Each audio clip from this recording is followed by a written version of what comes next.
Estamos nuevamente con ustedes, regresamos a este tema tan interesante, tan importante, sobre todo para cada vida, para cada ser humano. Tú que nos estás siguiendo en este espacio, quizás estés pasando por una situación donde no sabes qué decisión tomar, pero yo creo que hoy tus ojos van a ser abiertos para que tú tomes la mejor decisión que va a ser determinante en tu vida. Mariana, ¿nos puedes llevar a esta pregunta que tenemos acerca del tema, continuar con este tema? Sí, así es, doctor Juan de Dios, ya se habló de lo verdadero y de lo falso. Nos gustaría muchísimo que nos orientara sobre estrategias para los niños, porque muchas veces nosotros dejamos a los niños mentir poco a poco y realmente este problema después se va de las manos. ¿Qué nos puede decir de esto? Muy buena esa aportación tuya como pregunta y también en una observación tan puntual, puesto que los padres literalmente estamos enfocados a cumplir una labor de formación de carácter de nuestros hijos. Así es. O de los niños que nos han sido confiados, y que obviamente a la luz de todo esto podemos inclusive recordar que todos los niñitos y todos hemos sido niños obviamente para poder llegar hasta estas estaciones de la vida, podemos recordar que los niños en sus primeras instancias de vida siempre son posesivos, son incluso en algún momento demandantes, y cuando ya los niños empiezan a adquirir conciencia un poquito más, hasta incluso sorprendentemente llegan hasta condicionar la labor del padre, porque exigen una cosa, exigen la otra, y si no, le hacen el berrinche al padre. Entonces es un hecho que es una situación muy delicada, porque esto pareciera que es un marco natural, pero aquí vale la pena mencionar que cuando desde el origen la verdad fue distorsionada, vimos que hubo una influencia externa que trató de procurar un paralelo, haciéndole creer al primer hombre creado por Dios que él podría ser igual que Dios, con los mismos atributos, con las mismas características y con los mismos poderes. Evidentemente hubo un argumento de falsificación que llegó hasta este primer hombre. Como este primer hombre no tenía la claridad en muchas acciones, obviamente tampoco las conocía hasta ese momento, llegó a considerarlas como que eran válidas, y por supuesto a un proceder que provocó, lastimosamente, así decirlo, provocó que la humanidad distorsionara su labor y su función y todo lo que fueron las características originales. Todos conocemos esa historia, versa muy claro en las Sagradas Escrituras, en el primer libro. Pero también nos damos cuenta que para apoyar lo que estás diciendo, nosotros como padres tenemos que tener un fundamento claro en la verdad, en el sustento legal y en todos aquellos moveres que son estratégicos para encauzar el carácter de nuestros niños hacia siempre ser genuinos, hacia siempre ser legítimos, hacia siempre ser obedientes, hacia siempre, por supuesto, para que los niños lo entiendan, muchos van a tener que tener alguna dosificación de disciplina. Así es. Pero nosotros en este mover sabemos cómo encauzar eso, y también cómo el padre debe también procurar instruirse, prepararse y también adiestrarse a través de alguna forma. Vale decir, en nuestras congregaciones, muchos que van a una congregación, ya fuese de un corte A o B o C, no importa de qué denominación, porque no hablamos de denominaciones, pero en nuestras congregaciones se enfatiza mucho el trabajo de los padres para que los hijos puedan tener esa formación de carácter de parte de sus padres.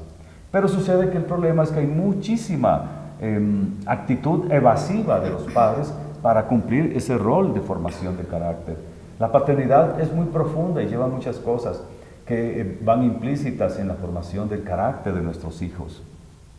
Con más razón y con relativamente un suceso que no ha sido tan de alta productividad, vemos que nuestra sociedad está muy marcada por esos elementos. Entonces, los padres son ausentes, los padres no tienen capacitación, o bien los docentes donde están estudiando nuestros hijos adolecen de esas mismas instrucciones e inclusive entonces dicen, mi trabajo como docente no es formarle el carácter a su hijo, es darle herramientas para que pueda tener mañana una formación intelectual, para que pueda desarrollar una labor productiva y honesta. O sea, formar lo que es la psiquis de la persona en formación académica.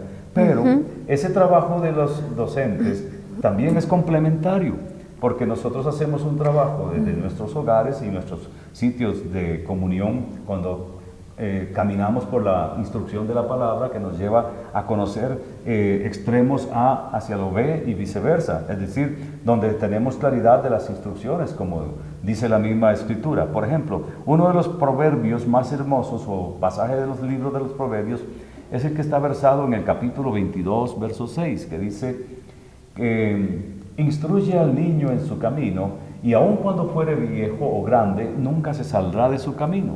Eso tiene que ver obviamente entonces cuando estamos entendidos que estamos instruyendo en el mover de la identificación del niño hacia lo legítimo, lo genuino, lo puro, lo verdadero y así sucesivamente. Entonces, yo puedo decir esto bajo un marco muy simple. Si conoces la verdad, nadie te engañará jamás. Ahora, esto lo digo para los padres, pero también los niños que ya tienen sentido de ubicación pueden tener eso como una señal continua para saber por dónde encauzar lo que el niño va a saber decidir, a su estatura decidir. Un niño tiene estaturas para decidir como niño, obviamente, no como adulto. Entonces hay muchas cosas que pueden darse ahí bajo estas situaciones de la obsesión.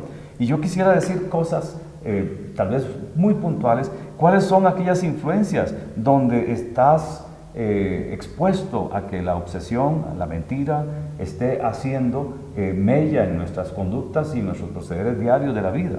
Una es, para poner rápidamente un elemento, es la atención y la seducción hacia lo que es tenebroso. Las tinieblas, lo oculto, entonces nos están manifestando elementos que nos pueden encauzar hacia elementos falsos. Y entonces buscamos respuestas en el ocultismo, en la hechicería, en lo adulterado, en lo paralelo, aunque parezca bueno. Y en realidad el amor a las tinieblas conduce a no tener una claridad para caminar en esta objetividad. Otro es el orgullo, aquellas situaciones falsas que nosotros sentimos como que son muy valederas, pero es un orgullo donde, para decirlo así, el orgullo es la antesala de la rebelión o de la rebeldía. Entonces hay que entender claro que el orgullo tiene aristas que son muy delicadas que debemos analizar para saber si eso nos está encauzando correcto o incorrectamente. Y por supuesto, un extremo ya es el rechazo de la verdad que conduce a ese mover obsesivo donde mucha gente lastimosamente se quedó. Y entonces esto te lleva a ese ámbito de las tinieblas, ¿verdad?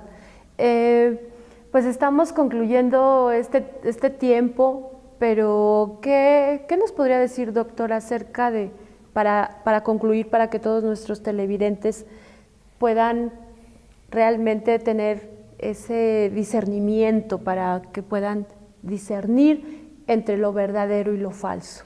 Siempre ante todo esto, querida Silvia y querido auditorio, la realidad es que debemos siempre ser más objetivos en lo que hacemos. Para decirlo de una forma muy contundente, la misma Escritura nos dice en el libro de los Proverbios, capítulo 23 y verso 23, que dice algo sumamente poderoso. Dice así literalmente: compra la verdad y no la vendas. La sabiduría, la enseñanza y la inteligencia, porque ello es lo que llevará todo lo que hagas a puerto seguro. Entonces, hay varias características: la verdad, la sabiduría, la enseñanza, la inteligencia. Adquiérelas. Dice literalmente cómpralas. ¿Qué quiere decir eso? Hay un esfuerzo que tenemos que dar para adquirirlas. No se compran allá en la tienda X, en la tienda Y. No, es posiciónate, adquiérelas, porque a través de ti fluirá todo este mover donde tú estás llevando a muchas gentes a la formación de su carácter y a distinguir situaciones que los están acechando. Entonces, mira, se los recuerdo, hay que caminar, militar siempre en la verdad, porque eso te lleva a la sabiduría, a la enseñanza y por consecuencia a un mover de la inteligencia del espíritu. El Espíritu siempre nos conducirá a toda verdad, escrito está. Así es. Entonces esa es la clave, ¿verdad? El Espíritu de Dios es el que te guía a toda verdad y pues esperamos de verdad que el Espíritu Santo guíe todas esas decisiones que tú estás tomando o que tienes que tomar en este día, porque esta palabra que se ha hablado es espíritu y es vida y es verdadera. Entonces declaramos que pues esta palabra es sellada en tu corazón, declaramos que tú hoy sales a libertad y que eres trasladado de ese reino de tinieblas a un reino de la luz admirable que es el Señor Jesucristo. Te bendecimos desde este espacio, tu espacio es preparado especialmente para ti, para que tú sepas quién eres delante de Dios, para que tú sepas que eres una persona digna delante del Señor. Tú eres alguien muy valioso para Él y te bendecimos grandemente y te agradecemos que nos hayas acompañado. Muchas gracias, les doy de verdad, es gran complacencia que hayan estado en este programa, Mariana. Muchas gracias y muchas gracias a todos ustedes. Hasta la próxima. Muchas gracias. Buenas tardes.